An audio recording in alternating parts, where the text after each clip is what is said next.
Hello good morning students, welcome to ABN senior secondary school Jhunjhunu online class. तो जैसा कि students अपना जो टॉपिक चल रहा था रेस्पिरेशन सिस्टम का अपना टॉपिक चल रहा था और वो लगभग कंप्लीट भी हो गया। कल जो अपना लास्ट टॉपिक चल रहा था एक छोटा सा और है, वो भी मैं आपको इसके बारे में बता देता हूँ। तो रेस्पिरेटरी सिस्टम के अंदर अपना चल रहा था एरोबिक और एनारोबिक। तो एरोबिक और एनारोबिक में मैंने आपको डिफरेंस बता दी थी, रिएक्शन रह गई थी क्योंकि ऑनलाइन क्लास के अंदर क्या है कि जो घड़ी चलती है उनकी और उसका टाइम हो गया था, टाइम होते ही ये सिस्टम अपने आप ही बंद हो जाता है। तो अब मैं बता देता हूँ। तो इसमें देखिए स्टूडेंट्स, एरोबिक रेस्पिरेशन है, एरोबिक रेस्पिरेशन। इसके अंदर तो आपको बताया था ये रिएक्शन लिखनी है कौन सी, C6H12O6 प्लस 6O2, तो जिससे बनेगा carbon dioxide plus 6 molecule water के plus 38 ATP adenosine triphosphate molecule energy के रूप में दिया जाएगा। ये कल आपको ये तो बता दिया था, ठीक है। फिर उसके बाद में देखिए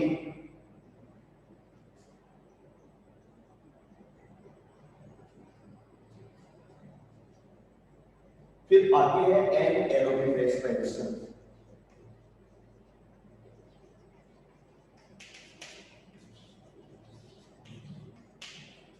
एनएरोबिक जो रेस्पिरेशन की प्रोसेस है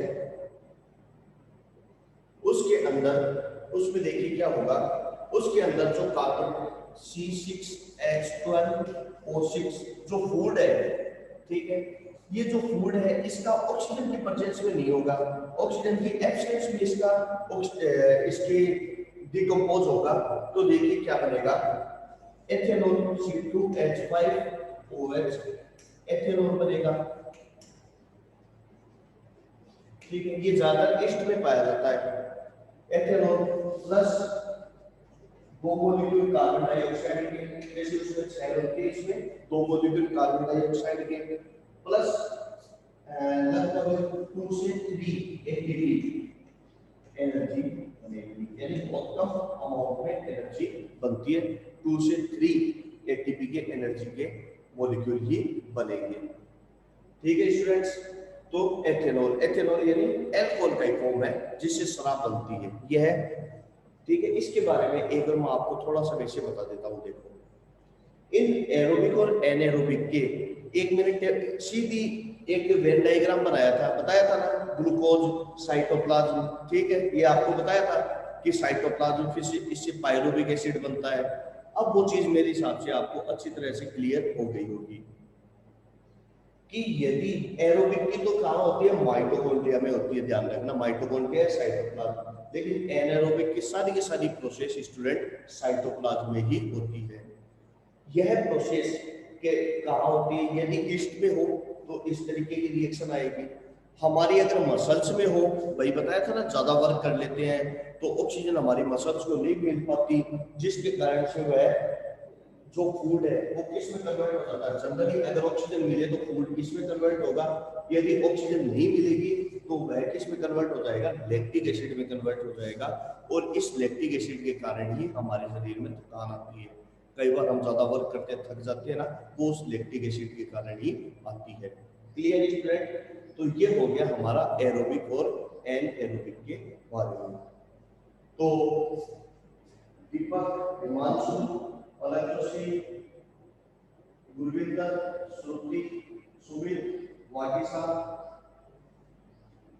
समझ में आ गया? Yes sir. Yes sir. Yes sir. Yes sir. Yes sir.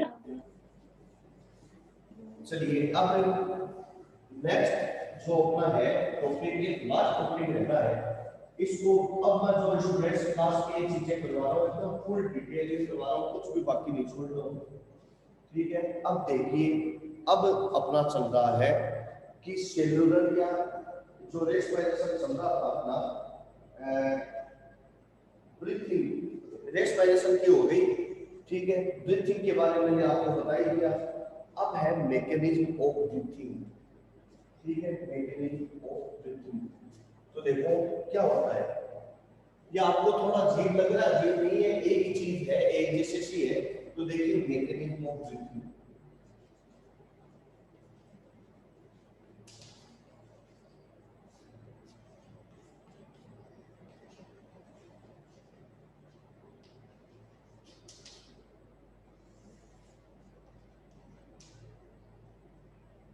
अब देखिए मैकेनिज्म ऑफ ब्रीथिंग, ब्रीथिंग की मैकेनिज्म क्या है वो देखिए इसमें।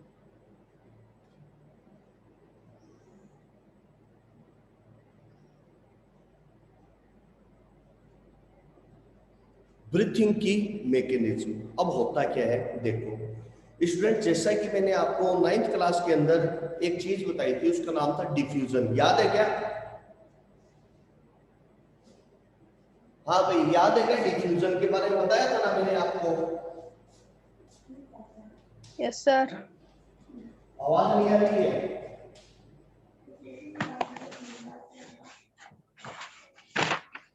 हाँ, ऑनलाइन स्टूडेंट्स बताया था ना डिफ्यूजन क्या होता है।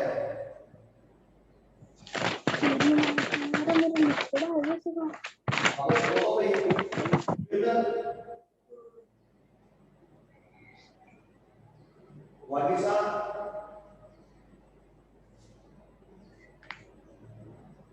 Yes sir. हाँ, डिफ्यूजन क्या होता है बताओ कि,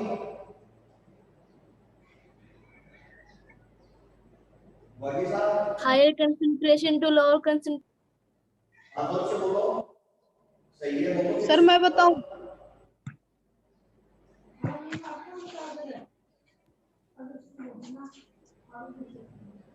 हाँ वाकी साहब बोलो। Higher concentration to lower concentration. Very good, ठीक है लगभग। तो देखिए डिफ्यूजन क्या होता है, डिफ्यूजन का मतलब होता है कि कोई पार्टिकल्स होता है, उसकी यह प्रॉपर्टी होती है कि वह जो मूव करता है हमेशा मूव उसका हायर कंसंट्रेशन से लोअर कंसंट्रेशन की तरफ होता है, ठीक है। तो every particle has the property it always move from higher concentration to lower concentration, वो हमेशा हायर से लोअर की तरफ ही मूव करता है, उसे इस प्रॉपर्टी को हम क्या कहते हैं, डिफ्यूजन कहते हैं।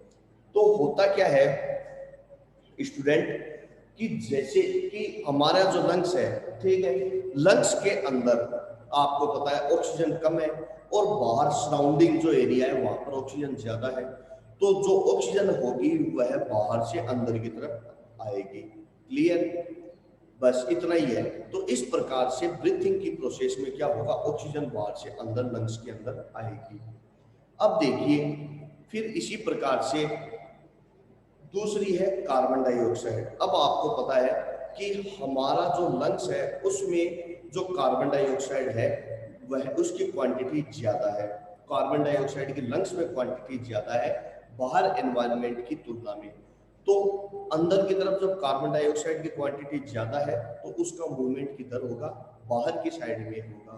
तो डिफ्यूजन प्रोसेस के द्वारा भी हम ब्रीथिंग के मैकेनिज्म को समझ सकते हैं। तो बस इतना ही है स्टूडेंट्स, इसके बारे में और ज्यादा नहीं है। फिर ये टॉपिक आज मेरे हिसाब से एकदम कंप्लीट हो गया है।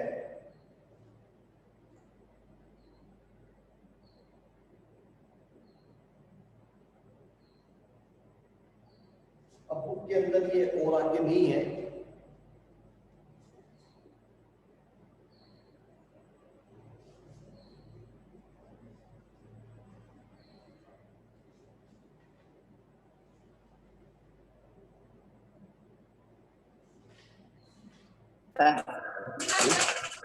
मैं 4 बार वापस निकल गई, आज मैं आते हैं। चलिए अपना रेस्पिरेशन वाला टॉपिक कंप्लीट हो गया है स्टूडेंट्स। अब अपन अपना नया टॉपिक स्टार्ट करते हैं।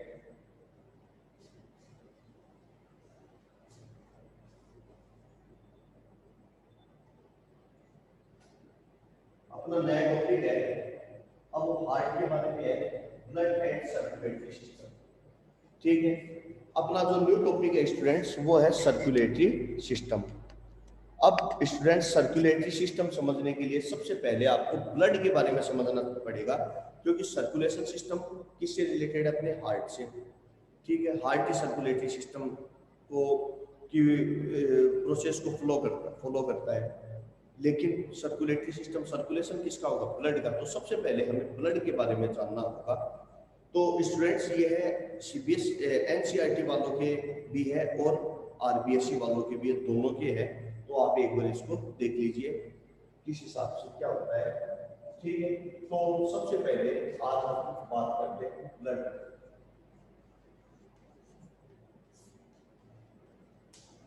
हाँ भाई, अपना टॉपिक है blood.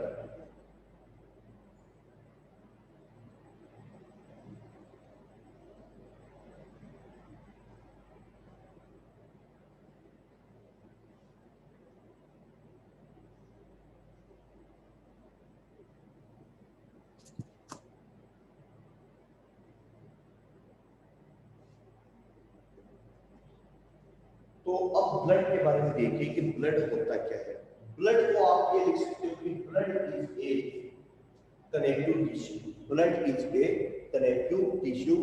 It is a reddish colour and it is a mobile. Mobile का मतलब है जो एक जगह स्थिर नहीं रहती है, जो लगातार मूवमेंट जिस चीज में होता है उसे ही हम मोबाइल कहते हैं। मोबाइल का मतलब ये नहीं है कि जो अपना सेल फोन है, मोबाइल को हिंदी में कहते हैं गतिमान। तो ब्लड भी एक ऐसी चीज है जो कभी भी नहीं रुकता, जिस दिन रुक गया उस दिन रुक ही गया। ठीक है, तो blood is a mobile and it is a connective tissue. Its colour is reddish. ठीक है, its colour is reddish. Blood जो होता है हमारे बॉडी के अंदर एक लिक्विड फॉर्म में पाया जाता है, एक कनेक्टिव टिश्यू है। कनेक्टिव टिश्यू मतलब अन्य टिश्यूज को भी कनेक्ट करने का काम करता है ब्लड।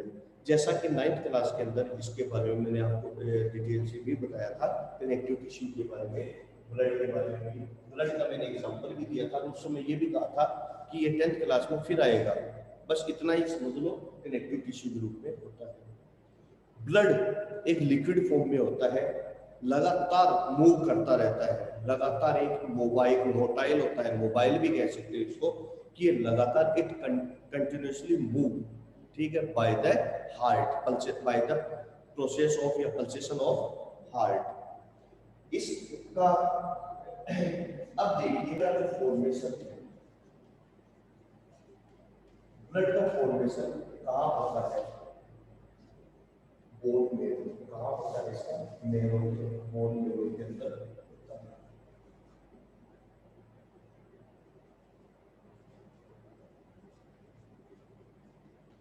और इसका जो फॉर्मेशन एम्ब्रियोटिक स्टेट में, एम्ब्रियो के अंदर जब इसका फॉर्मेशन होता है वो कहाँ होता है? एम्ब्रियो के अंदर, स्प्लीन में। ध्यान रखना, कई बार पूछ लेते हैं कि ब्लड का फॉर्मेशन कहाँ होता है? हमारी बोन मेरो के अंदर होता है। ठीक है, और जब एम्ब्रियो होता है, जब इंसान एम्ब्रियोटिक स्टेट में होता है, तब उसका फॉर्मेशन स्प्लीन में होता है। ये चीज ध्यान रखना स्टूडेंट। जो ब्लड होता है वह लाइन एल्कलाइन नेचर का होता है, लाइट एल्कलाइन नेचर का होता है, जिसका पीएच, ध्यान रखना, जिसका पीएच 7.4 होता है। पीएच क्या होता है? ये जो न्यू स्टूडेंट है उनको मैं बता देता हूँ कि जब आपको एसिड बेस पढ़ाया जाएगा तब आपको समझ में आ जाएगा, और जो ओल्ड स्टूडेंट है उनको अच्छी तरह पता ही है, उनको डिटेल में बताया हुआ है पीएच के बारे में। तो इसका पीएच क्या शो करता है? हमारे कोई भी चीज है उसके एसिडिक नेचर या बेसिक नेचर को शो करता है। ठीक है ना, इसके बारे में मैं आपको बाद में बताऊंगा। इसका जो पीएच होता है वो 7.4 होता है। जो ब्लड की क्वांटिटी होती है बॉडी के अंदर,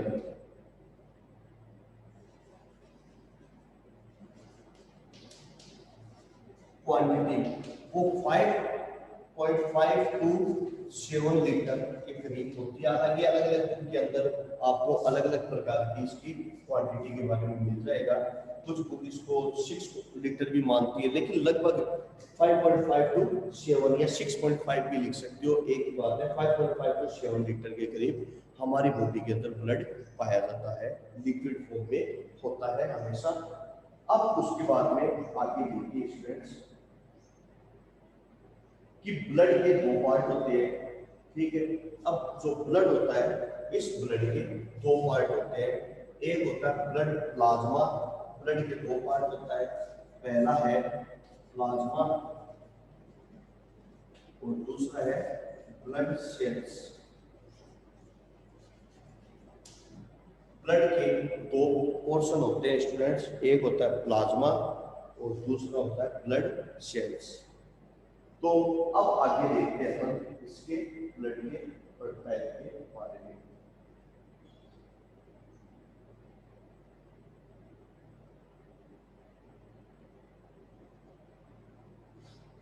अब एक बार थोड़ा सा ब्लड का कंपोजिशन याद करने के लिए इसको मैं एक डायग्रामेटिकली आपको समझा देता हूँ। देखिए कैसे, माना कि यह एक ब्लड की ड्रॉप, एक ब्लड की ड्रॉप है। इसको आप कॉपी में बना लेना। न्यू स्टूडेंट और ओल्ड स्टूडेंट दोनों को ही ये सजेस्ट कर रहा हूँ कि ये जो मैं डायग्रामेटिकली रिप्रेजेंटेशन कर रहा हूँ, इसको प्लीज आप अपनी नोटबुक में जरूर बनाना, देखना क्या होता है। इसके अंदर आप अलग अलग प्रकार के यूं आप इसको सेल्स भी कर सकते हो। अब देखिए स्टूडेंट्स, इसके अंदर यहाँ पे इसको ग्राफिकली अपन समझाए तो देखो, ये 45% 55%, ये है प्लाज्मा, ठीक है। ब्लड के अंदर जो प्लाज्मा है वो कितना होता है, 55% के करीब प्लाज्मा पाया जाता है, ठीक है। और इसमें देखिए और क्या क्या होती है, एक ये देखो, इसको आप कह सकते हो आरबीसी, ये है डब्ल्यूबीसी, ये प्लेटलेट्स,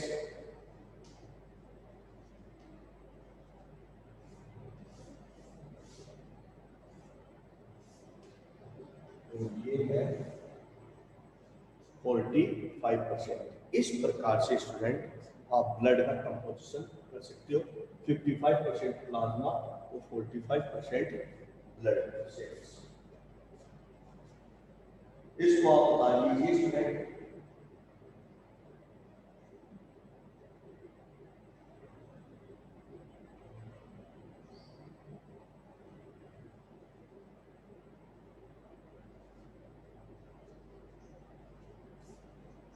ठीक है स्टूडेंट्स, अब आगे देखिए। अब आगे जो प्लाज्मा होती है,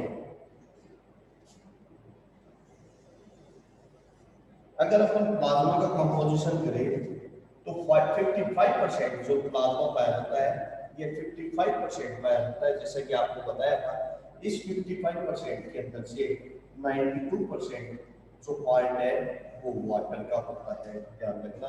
92% पार्ट वाटर का होता है और बाकी जो 8% पार्ट है वो ऑर्गेनिक एंड इनऑर्गेनिक,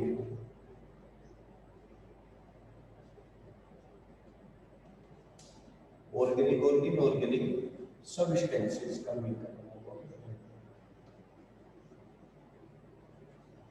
ऑर्गेनिक और इनऑर्गेनिक सब्सटेंस का से मिलकर बना हुआ होता है। तो स्टूडेंट्स, ये आप अपनी नोटबुक के अंदर एंटर कर दीजिए, फिर आगे का आपको बताता हूं। तो ये जनरल चीजें हो गई स्टूडेंट्स आपकी।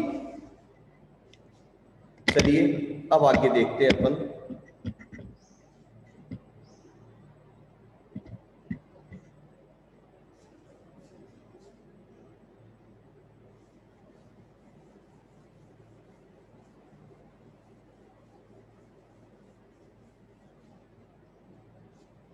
नेक्स्ट है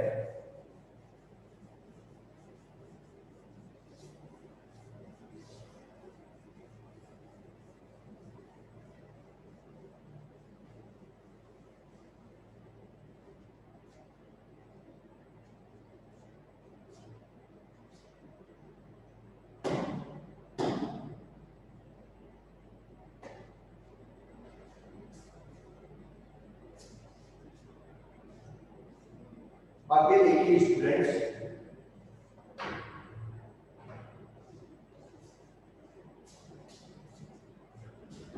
अब अपन बात करते हैं ब्लड की सेल्स की। अब अपन डिटेल से चलते हैं ब्लड सेल्स के बारे में। और आपको मैंने बताया था ब्लड सेल्स के बारे में, 3 टाइप की ब्लड सेल्स होती है, आरबीसी, डब्ल्यूबीसी और प्लेटलेट्स। तो सबसे पहले अपन बात करते हैं आरबीसी के बारे में। आरबीसी, इसका फुल फॉर्म होती है रेड ब्लड कॉर्पस्कल्स। सेल्स भी लिख सकते हो।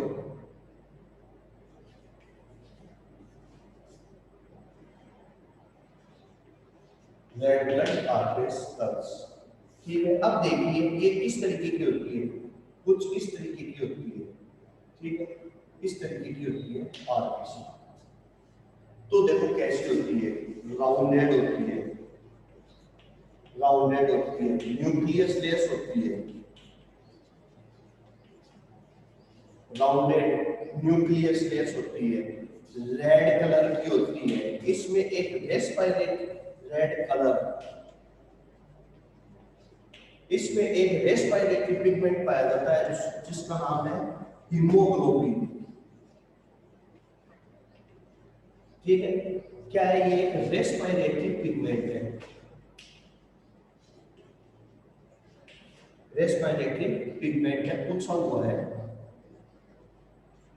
रेस्पिरेटरी पिगमेंट है हीमोग्लोबिन। तो राउंडेड होती है, न्यूक्लियस लेस होती है, ठीक है, रेड कलर की होती है। इसके अलावा इसमें हीमोग्लोबिन पाया जाता है, जिस कारण से रेड कलर की होती है।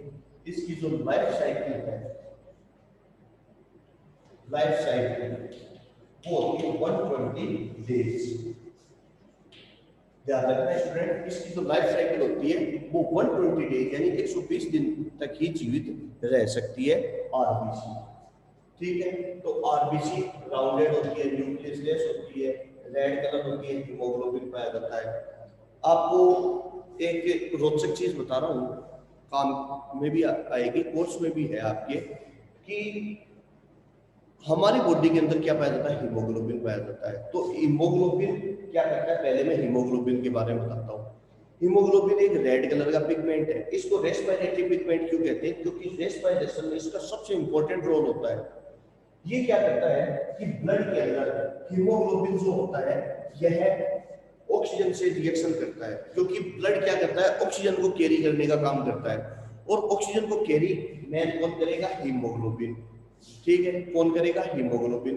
तो जितना हीमोग्लोबिन हमारे बॉडी में होगा उतना ही ब्लड होगा। तो अगर हम अपने कई बार ब्लड जांच करवाते हैं तो वो कहते हैं ना आप में इतना हीमोग्लोबिन है, ठीक है। अब कह दिया कि आप में 12 है हीमोग्लोबिन, इसका मतलब क्या है कि हीमोग्लोबिन के आधार पर ही, के बेस पर ही हमारे ब्लड क्वांटिटी डिसाइड होती है। तो हीमोग्लोबिन क्या करेगा कि हम सांस लेते हैं, आपको पहले ही बताया था, हीमोग्लोबिन ही उस के साथ रिएक्शन करता है।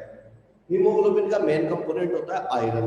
ध्यान रखना कि अगर शरीर में आयरन की कमी हो जाए तो हीमोग्लोबिन की कमी, और हीमोग्लोबिन की कमी यानी ब्लड की कमी, और ब्लड की कमी से एक डिजीज होती है जिसका नाम है एनीमिया। ध्यान रखना कौन सी डिजीज है? एनीमिया डिजीज हो जाती है। ये कुछ छोटे क्वेश्चन बनते हैं, ठीक है, जो आपको याद रखना जरूरी है। तो हीमोग्लोबिन सबसे इंपॉर्टेंट होता है, जिसको रेस्पिरेटरी पिगमेंट भी कहते हैं। अब देखो स्टूडेंट, हमारी बॉडी के अंदर जब हम सांस लेते हैं तो वह ऑक्सीजन का मॉलिक्यूल हमारे बॉडी के अंदर ब्लड के द्वारा जाता है, ठीक है। कोई जरूरी है क्या? डिफ्यूजन प्रोसेस के द्वारा भी तो जा सकता है। जैसा मैंने आपको डिफ्यूजन बताया था कि हायर क्वांटिटी से लोअर क्वांटिटी, ठीक है, हायर कंसंट्रेशन से लोअर कंसंट्रेशन, ठीक है। वह ऑक्सीजन का मॉलिक्यूल है वो ये डिफ्यूजन के द्वारा भी जा सकता है, लेकिन किसके, हार्ट के पल्सेशन के द्वारा, हीमोग्लोबिन के द्वारा जाता है। क्यों भाई? तो इसका कारण है कि डिफ्यूजन की प्रोसेस है वो बॉडी के अंदर बहुत ही स्लो होती है, और माना जाता है कि ऑक्सीजन का एक मॉलिक्यूल नाक से लेकर के हमारे पैरों के टोए तक पहुंचते पहुंचते 3 साल लग जाते हैं। यानी 3 साल हम ऑक्सीजन के बिना रह तो ना सकते हैं, 3 मिनट ही नहीं रह सकते।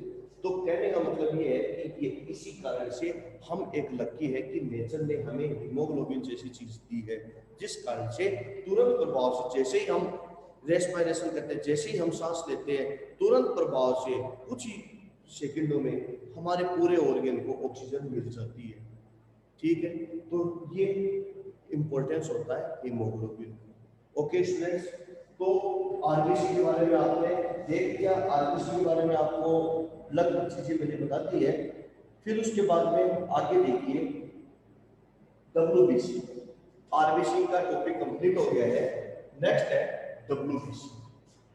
तो देखिए स्टूडेंट्स,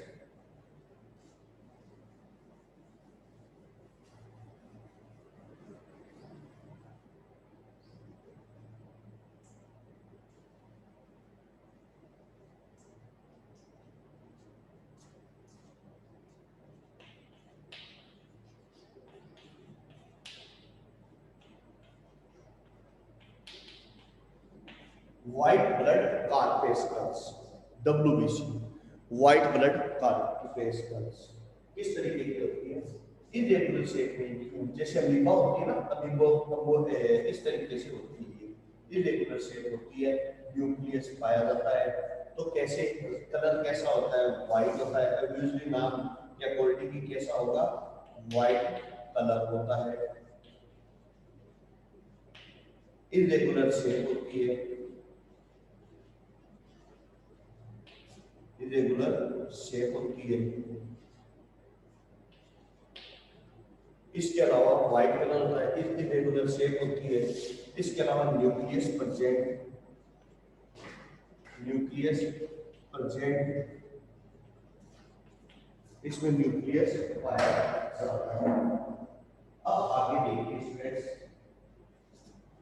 जब इसमें न्यूक्लियस पाया जाता है, अब इसका फंक्शन, इसका जो मेन फंक्शन है फेगोसाइटिक, फेगोसाइटिक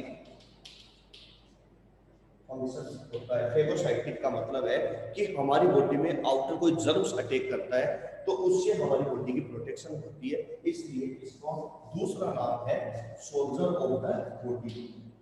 इसका दूसरा नाम है सोल्जर ऑफ बॉडी। हमारी बॉडी का एक सोल्जर की तरह काम करता है।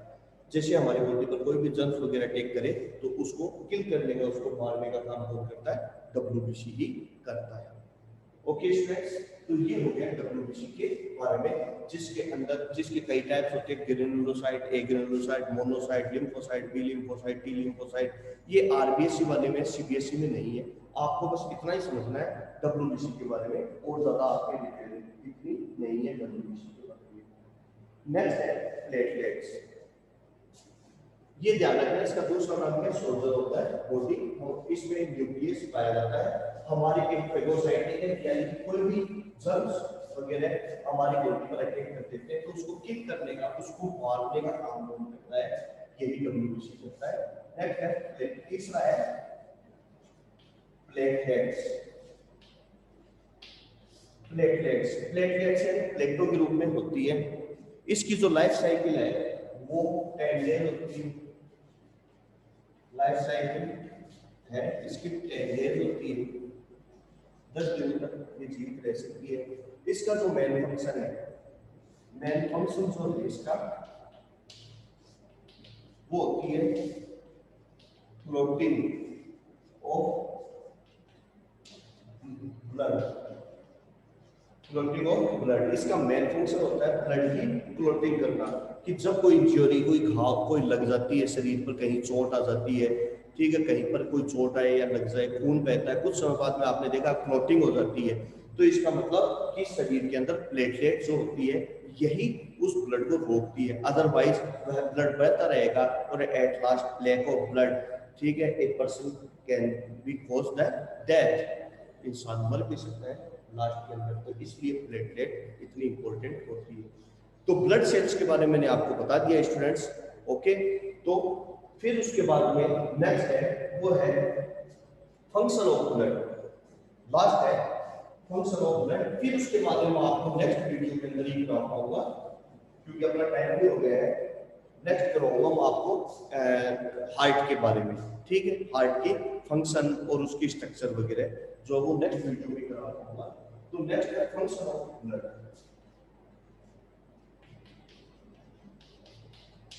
फंक्शन ऑफ ब्लड, ब्लड का जो फंक्शन है स्टूडेंट, मैं आपको इसकी फोटो भी खींच करके भेज दूंगा, ठीक है। तो ब्लड का फंक्शन क्या क्या है, पहला देखिए ब्लड का फंक्शन, पहला ट्रांसपोर्टेशन ऑफ ऑक्सीजन, ठीक है, ट्रांसपोर्टेशन ऑफ ऑक्सीजन पहला है कि हमारी बॉडी के पूरे भाग में ऑक्सीजन का ट्रांसपोर्टेशन करता है, क्लियर। सेकंड ट्रांसपोर्ट, ठीक है। फिर है रिमूवल ऑफ कार्बन डाइऑक्साइड, जो हमारी बॉडी के अंदर कार्बन डाइऑक्साइड बनती है उसको रिमूव करता है। दो, तीसरा ट्रांसपोर्टेशन ऑफ फूड मटेरियल, कि हम बॉडी के हम भोजन खाते हैं तो जो भी भोजन जो भी न्यूट्रिएंट होते हैं उसको हमारी बॉडी के डिफरेंट पार्ट के अंदर ट्रांसपोर्ट कौन करता है, यही ब्लड करता है, क्लियर। तीन फंक्शन हो गए, ऑक्सीजन कार्बन डाइऑक्साइड का हो गया, और तीसरा है transportation of food material. Third हो गए, चौथा फंक्शन, चौथा है कि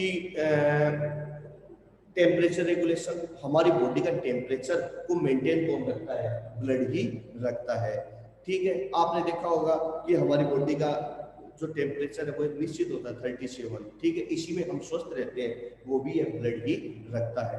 पांचवा फंक्शन, नेक्स्ट पांचवा फंक्शन क्या है, ट्रांसपोर्टेशन ऑफ हार्मोन्स, कि देखिए एंडोक्राइन ग्लैंड के बारे में जब पढ़ाऊंगा मैं आपको तब देखना, एंडोक्राइन ग्लैंड हार्मोन सिक्रेट करती है, और ये हार्मोन क्या करती है, वो डायरेक्ट ब्लड में डाल देती है, और ब्लड ही उसको हमारी बॉडी में ट्रांसपोर्ट करता है। जैसे कि हमारी बॉडी में यहाँ पर पिट्यूटरी ग्लैंड है, वो जीएच ग्रोथ हार्मोन छोड़ती है, तो ग्रोथ हार्मोन हमारी बॉडी की ग्रोथ करता है, ठीक है, ये क्या करता है, हमारी बॉडी की ग्रोथ करता है। तो यह जीएच हार्मोन, ठीक है, आपको बताया था ग्रोथ के लिए रिस्पॉन्सिबल है। तो जब यह क्या करती है, जीएच हार्मोन को ब्लड में डाल देती है, और ब्लड उसको पूरी बॉडी में ट्रांसपोर्ट कर देता है, जिससे हमारी बॉडी की ग्रोथ होती है, तो ट्रांसपोर्टेशन ऑफ हार्मोन। फिर उसके अलावा control the pH of body, body का पीएच कंट्रोल करके इंपॉर्टेंट है कि ब्लड का जो मेन फंक्शन है वो क्या है, बॉडी की पीएच। पीएच का मतलब है कि न तो उसको हद से ज्यादा एसिडिक नेचर में कन्वर्ट होने देता, न ही बेसिक नेचर में कन्वर्ट होने देता है, ठीक है। यदि पीएच बिगड़ जाए, यानी हद से ज्यादा एसिडिक नेचर आ जाए या बेसिक नेचर आ जाए, तो बॉडी बीमार हो जाती है, ठीक है, एट लास्ट शायद इंसान की जान पर भी बनी आ सकती है। तो control the pH of body, ठीक है। तो ये जनरल जो फंक्शन आपको बताए थे वो ब्लड के, इसके अलावा इम्यूनिटी, ठीक है, फैसिलिटेट है इम्यूनिटी, ठीक है, फैसिलिटेट द इम्यूनिटी। एक फंक्शन आप ये भी लिख सकते हो, फैसिलिटेट द इम्यूनिटी, यानी हमारे शरीर की डिजीज पावर को, डिजीज रेजिस्टेंट पावर को बढ़ाता है। हमारे शरीर में इम्यून सिस्टम को क्रिएट कौन करता है, ब्लड ही करता है। ब्लड में कौन, डब्ल्यूबीसी, बताया था ना कि डब्ल्यूबीसी जितना ज्यादा होगा हमारे शरीर को रोग से, डिजीज से लड़ने की पावर उतनी ज्यादा मिलती है। तो फैसिलिटेट द इम्यूनिटी। इसके अलावा रिमूवल द वेस्ट मटेरियल, हमारी बॉडी से जितने भी वेस्ट मटेरियल बनते हैं उसको बॉडी से रिमूव कौन करता है, ब्लड ही करता है, ठीक है, in the form of urine, sweat, ठीक है, टीयर्स एटसेट्रा, कि आंसुओं के रूप में या स्वेट के रूप में या यूरिन के रूप में, कई तरीके से यह ब्लड ही वेस्ट मटेरियल को हमारी बॉडी से रिमूव करने का काम करता है।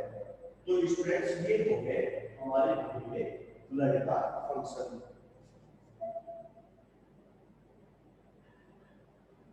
फिर अब देखिए ब्लड के जो मैंने आप लोगों को स्टूडेंट्स बोल करके बताए हैं, ठीक है, इनके बारे में आप लोगों को बता भी दूंगा, इसके बारे में आप लोगों को फोटो भी भेज दूंगा, फिर भी आप इसकी अपनी कॉपी के अंदर उतार लेना फंक्शन ऑफ ब्लड। अब देखिए ब्लड ट्रांसपोर्टेशन ऑफ ऑक्सीजन कैसे ट्रांसपोर्ट करता है ऑक्सीजन को, वो देखिए, उसकी रिएक्शन लिख लेना। अभी मैंने आप लोगों को एक पॉइंट लिखवाया था ना, ट्रांसपोर्टेशन ऑफ ऑक्सीजन, तो उसका पॉइंट देखिए कैसे है। टाइमिंग थोड़ी सी है तो फटाफट देख लो। होता क्या है कि जब हम सांस लेते हैं तो ऑक्सीजन का ट्रांसपोर्ट कैसे करता है, उस ऑक्सीजन के साथ रिएक्ट कौन करता है, हीमोग्लोबिन। ठीक है, तो अब देखो ये फॉर्मूला होता है हीमोग्लोबिन का Hb। ये क्या करता है, हमारे ऑक्सीजन के साथ रिएक्ट करता है। जैसा कि लंग्स में हम सांस लेते हैं, लंग्स के अंदर ब्लड होता है, ब्लड के अंदर जो हीमोग्लोबिन है वो ऑक्सीजन को क्या कर लेता है, उसके साथ बॉन्डिंग कर लेता है, ये हीमोग्लोबिन।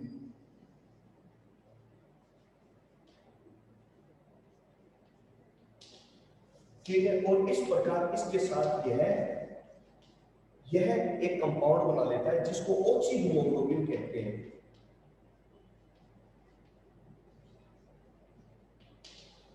जिसको क्या कहते हैं, ऑक्सी हीमोग्लोबिन कहते हैं। और यही ऑक्सी हीमोग्लोबिन के कारण क्या होगा कि यह हमारे पूरे भाग में घूमता है ब्लड के साथ, और उन भागों में क्या दे देता है, ऑक्सीजन दे देता है, कार्बन डाइऑक्साइड ले लेता है। तो ये जनरल फंक्शन हो गए ब्लड के बारे में। फिर उसके बाद में स्टूडेंट अपना है कि ब्लड के फंक्शन हो गए, फिर उसके बाद में ट्रांसपोर्टेशन सिस्टम। ठीक है, फिर उसके बाद में बच रहा है ट्रांसपोर्टेशन सिस्टम। ठीक है, ट्रांसपोर्टेशन सिस्टम क्या दिया, सर्कुलेटरी सिस्टम। तो उसके अंदर हार्ट आता है, तो हार्ट की मैकेनिज्म, उसकी प्रोसेस, उसकी स्ट्रक्चर जो भी है वो मैं आपको नेक्स्ट वीडियो में बताऊंगा। ओके स्टूडेंट्स, तो ये टॉपिक आप एक बार, अगर एनसीईआरटी की अगर आपके पास बुक नहीं है तो आप उसको आरबीएससी की बुक से भी पढ़ सकते हैं, क्योंकि दोनों में कॉमन है। ठीक है, तो आप एक बार जो एनसीईआरटी वाले स्टूडेंट है, आप उसको एक बार आरबीएससी की बुक से पढ़ लीजिए। ठीक है स्टूडेंट्स, तो आगे का मैं आपको नेक्स्ट वीडियो में बताऊंगा। ओके स्टूडेंट्स, बी सेफ, घर से